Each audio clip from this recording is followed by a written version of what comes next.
So after my early review of the Tamron 70-300, a lot of people started asking me, well, how did it compare to the Nikon Z series 24-200? So that's what we're here to find out today.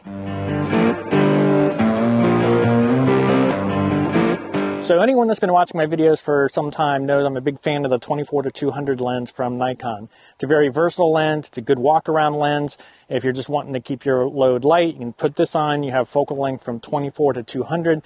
It's got image stabilization, so it makes it real nice for if you want to go out without a tripod. And I also like to use it in poor weather to minimize my lens swap. So if I know it's going to be sort of drizzly or something like that, I like to toss this lens on.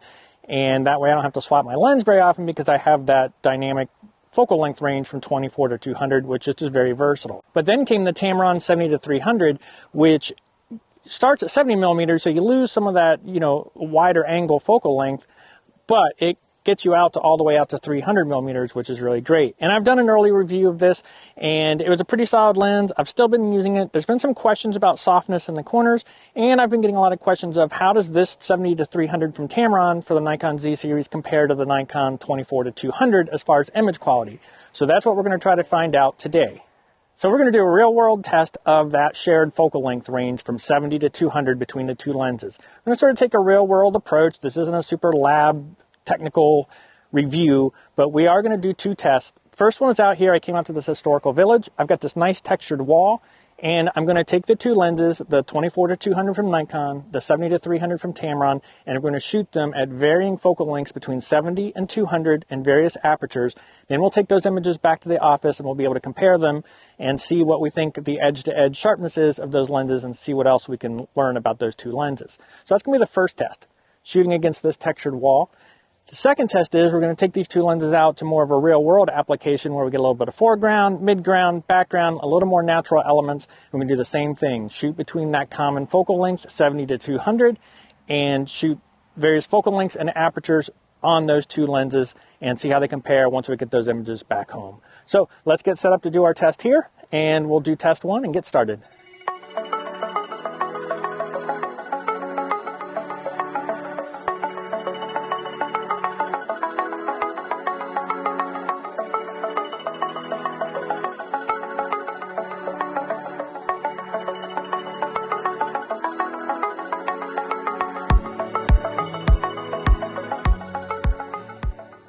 Okay, so what we did there is I worked through 70, 105, 135, and 200 are the focal lengths I used, and I used f8, f11, f16, and f22. So, and I shot perpendicular to the wall, lots of texture, and there's a little sign on the wall that'll help me make sure I had focus initially because that text should be sharp in almost all the images.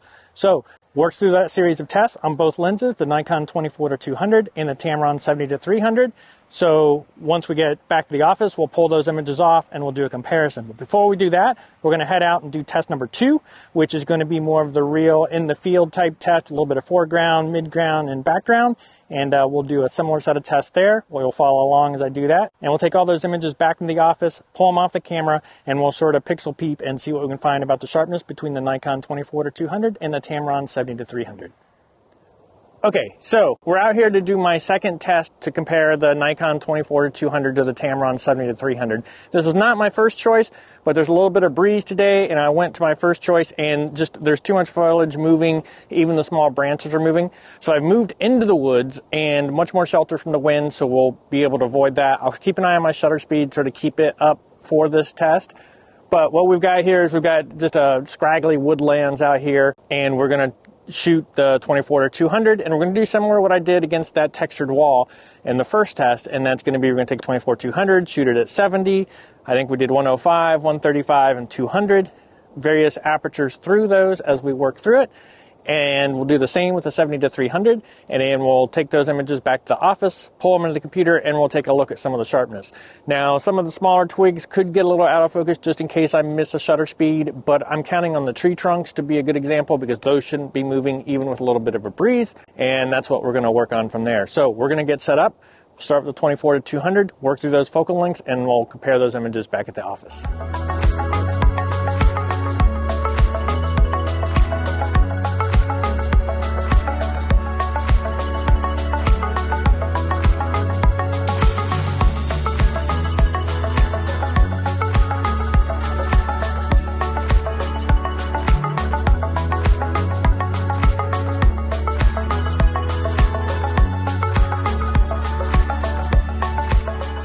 Okay, so I got my series of images out here in the woods.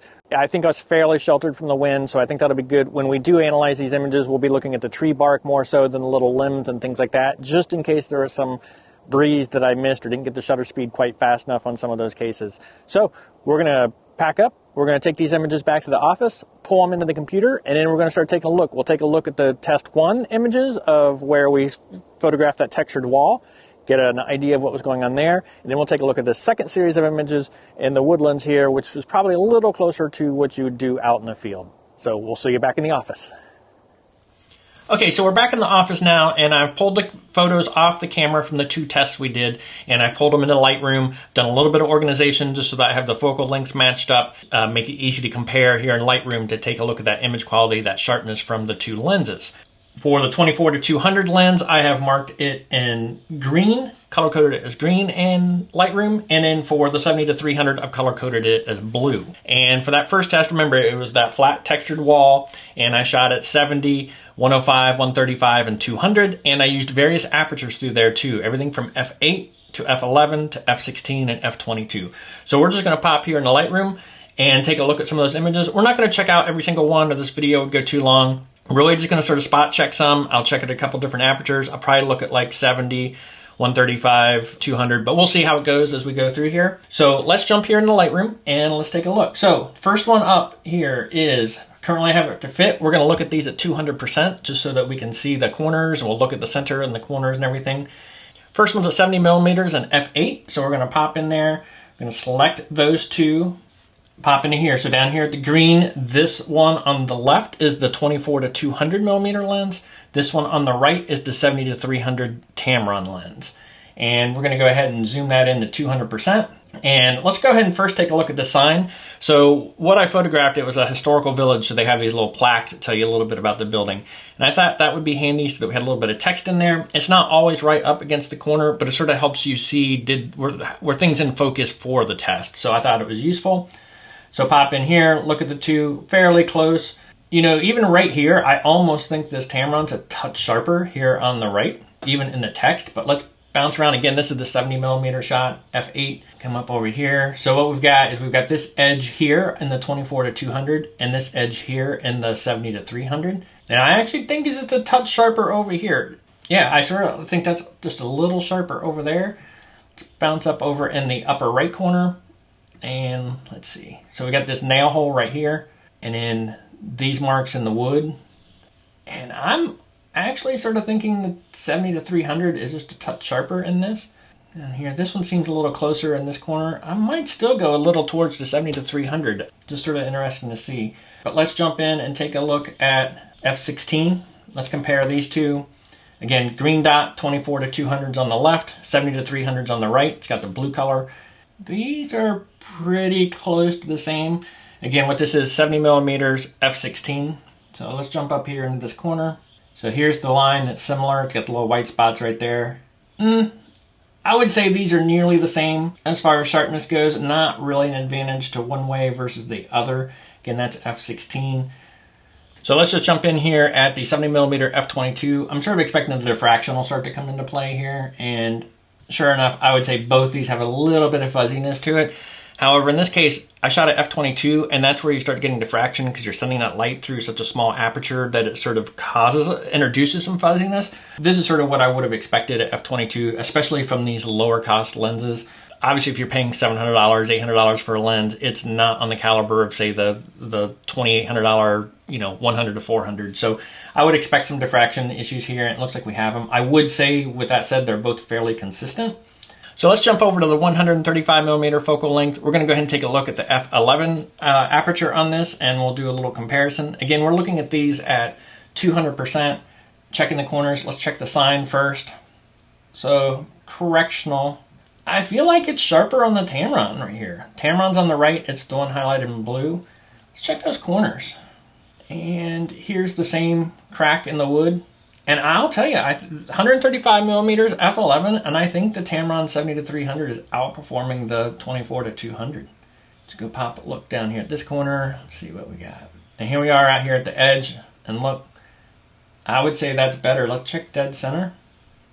The center is pretty good on the 24-200, but it's definitely right there on the 70 to 300 as well. So far we've been looking at the 70 millimeter focal length and 135 millimeter focal length between the two, and I'm sort of liking the results I'm getting from the 70 to 300, which is pretty cool. Liking to see that. So let's jump to the 200 millimeter focal length. Let's verify I've got 200. Okay, 200 millimeters f/16. We're going to grab the same one from the 70 to 300. We'll do a compare. And again, blue one is the 70 to 300, green is a 24 to 200. And let's look at the sign. So here on the sign, that 70 to 300 looks better to me. Things look crisper. Let's bounce up here. So here's the wood knot right here. Here's the wood knot here. Let's see if we can come up, get this little hole in the bottom too. And I'm liking the looks of the 70 to 300 here. It just looks a little more crisp. Get the nice little texture. You can see the lines in here, nice little contrast. And that just doesn't look quite as crisp to me.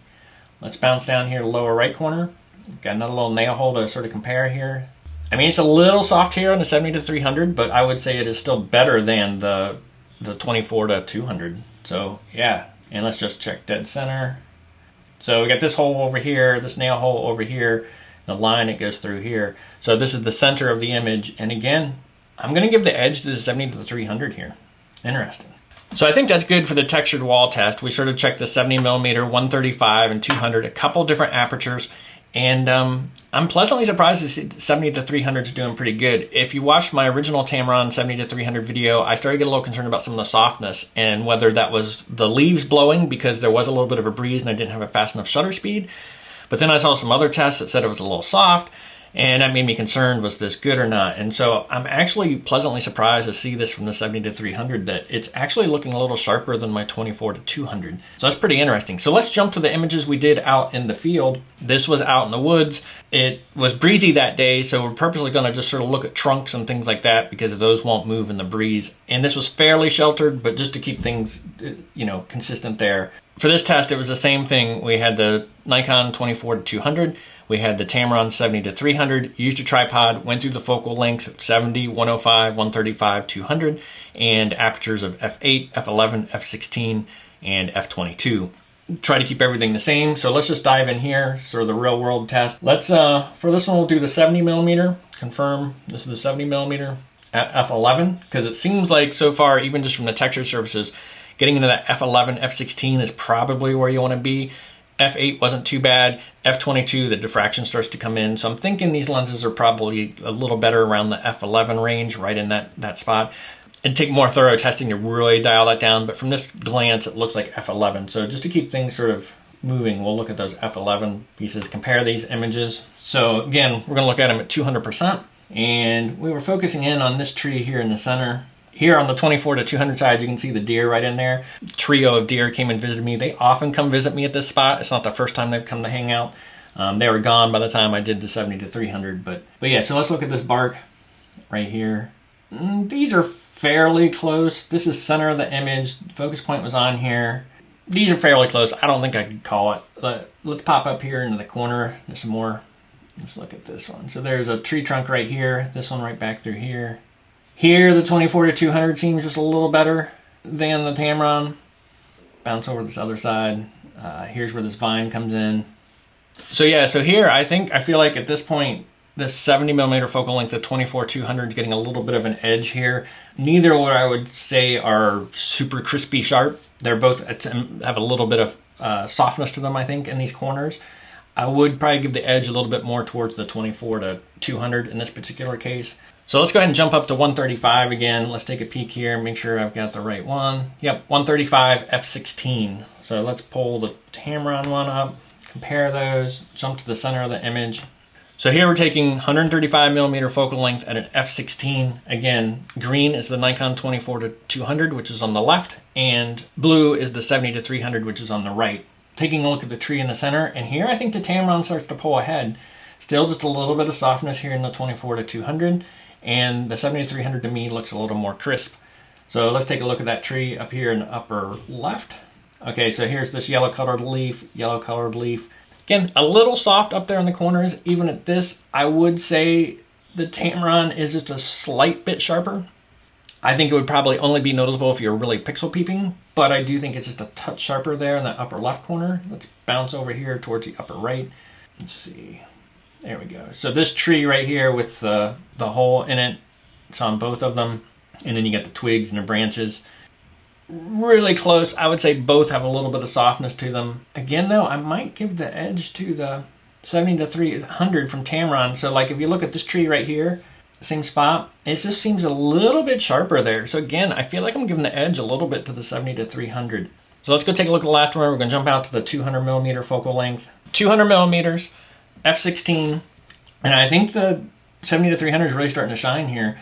Still a little soft on this. Again, this is the left side's a 24 to 200, and that's the maximum of it. You know, it's 24 to 200, so I'm all the way out. Whereas in the Tamron, I've still got another 100 millimeters to go. So it makes sense I'm starting to hit some of the sweet spots of that class. And I would definitely say even in the center, the Tamron's winning on this one. Let's pop up the upper left. Okay, but then when you get up here, the edge sharpness on the 24 to 200 is better than the Tamron 70 to 300. That's just more in focus than this one is. Let's bounce over here. Okay, and then there's the same spot. Both are soft. I would say both are soft, but I would start to give the advantage to the 70 to 300 here. That bark's just a little bit crisper. We've got, you know, the tree humps right there, the little knots on the tree. And yeah, so I think I'd give that to the 70 to 300. So really, after looking at these images and sort of going through them quickly, it seems both get a little soft in the corners. You know, again, these are what I would consider sort of budget lenses for the most part. Lightweight, flexible, great for travel, and I do think they're good enough. But, you know, these aren't $2,000, $3,000 lenses, so a little bit of softness you're apt to get. But from what I'm seeing, it really looks like the 70 to 300 is doing pretty well in these tests, and I think that's pretty awesome. So, as you can see, comparing that 24 to 200 to 70 to 300, they're fairly similar. There's a little bit of softness in the corners with either of the lenses. I was pleasantly surprised by the 70 to 300. Like I noted earlier in the video, I'd had some concerns about the 70-300. My initial test, I got some softness up the side. I thought it was wind initially, but then I saw another test showing a little bit of softness. And there is some softness, but compared to the 24 to 200, I'm actually seeming to see the Tamron 70-300 be a little sharper, a little more crisp. So I was pleasantly surprised by that. I think it holds up pretty well compared to the 24 to 200. After seeing these results, I'm having some more confidence in the Tamron 70-300. So what this tells me is I need to start carrying that 70-300 more often and get even more hands-on time with it to see how it performs. These real-world tests, while great and interesting, really, you know, using it every day is what's really going to make the difference. Am I coming home with images that I'm happy to post and add to my portfolio, or am I finding some lack of sharpness somewhere problematic? So that'll be the next step, is start using this lens even more often, more frequently, and just see how it performs. But based on my tests, I sort of have some confidence restored in this Tamron 70-300. I was a little nervous after my first video. I thought it was a decent lens, but I got a little nervous about that softness. I think this video shows it's actually pretty sharp, even in those corners, and as long as you're keeping it in that mid-range, I would say right around that f11 to f16 range, you're probably going to get pretty good results. And that's exciting to see. So hopefully you found this comparison between the Nikon 24 to 200 and the Tamron 70 to 300 useful. And if you did, please be sure to hit that like button. And if you want to see future landscape photography content from me, including tips, tricks, behind the scenes, mini gear reviews, be sure to hit that subscribe button so you don't miss any landscape photography content from me in the future. And thank you for watching.